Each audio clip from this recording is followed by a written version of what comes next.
бой прошел, я теперь иду за Рыскелбеком, за его головой, пускай готовится. Рыскелбек, то есть сейчас у тебя следующее, я имею в виду Рыскелбек, смотри, у тебя 2 боя в лиге, 2 боя против ребят из Киргизии, и ты третьим сейчас опять вызываешь Рыскелбека. Почему так? Это из-за того, что их фанаты, Они пишут... меня очень грузят, пишут мне всякие гадости, я поэтому специально сразу принял этот бой, и я вызываю опять, чтобы не говорили, что я слабого вызываю, я вызываю 9 номера, пускай мое место не занимает, это мое место, 9 номер.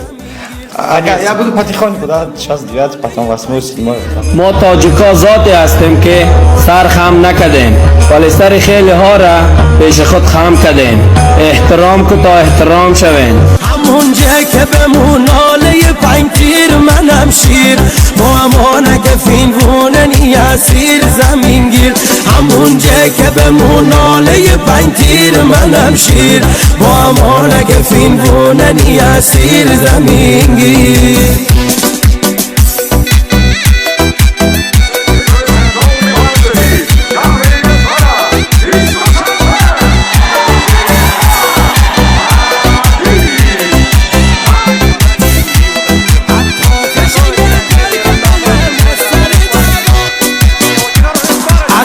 فشنگ برگ مهم از سر دعوا